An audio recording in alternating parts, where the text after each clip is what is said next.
सबसे पहले तो thanks my big brother giving my opportunity कि यही आगाज है हमारा, यही अरमान होना चाहिए। यही आगाज है हमारा, यही अरमान होना चाहिए। वतन पर मर मिटने वालों के लिए यही पैगाम होना चाहिए।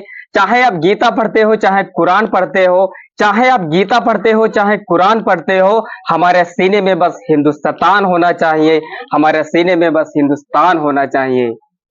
जो इस वक्त मौजूद हैं, जो कि हमारे छोटे ब्रदर हैं, जो कि समाज के लिए काम करना चाहते हैं और समाज में एक नई चेतना जगाने का प्रयास कर रहे हैं। तो आइए जानते हैं कि बाबा साहब अम्बेडकर ने क्या किया था और आज के दिन झंडा क्यों फहराया जाता है, कि आज के दिन झंडा रोहण किया जाता है और आज से हमें कौन कौन से राइट मिले थे। आइए बात करते हैं। सबसे पहले तो thanks my big brother giving my opportunity कि यही आगाज है हमारा, यही अरमान होना चाहिए। यही आगाज है हमारा, यही अरमान होना चाहिए। वतन पर मर मिटने वालों के लिए यही पैगाम होना चाहिए।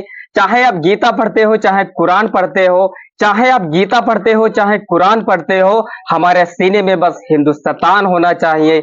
हमारे सीने में बस हिंदुस्तान होना चाहिए।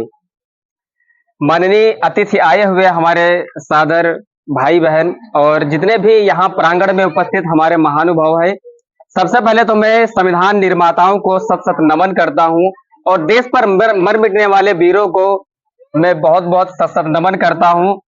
जैसे कि आपको पता है कि 15 अगस्त 1947 को हमारा भारत देश आजाद हो चुका था, परंतु भारत को गणराज्य घोषित नहीं किया गया था।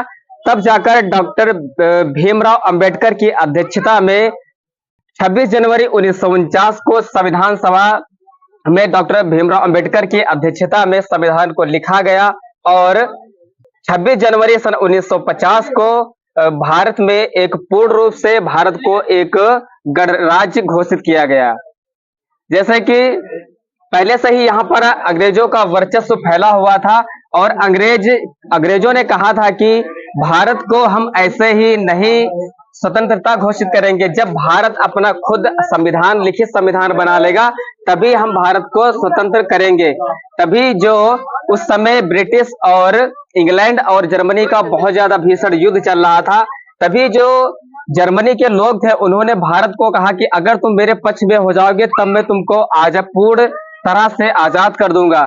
इसीलिए वो जो 2 महीने का जो टाइम है, उसी टाइम पीरियड में संविधान को लागू नहीं किया गया था और जो जर्मनी का युद्ध हुआ था इंग्लैंड के अगेंस्ट, उसमें जर्मनी जो थी वो विजय पा ली थी और जो जर्मनी के जो 3 कैबिनेट मंत्री आए थे उन्होंने भारत को एक पूर्ण गणराज्य घोषित किया था।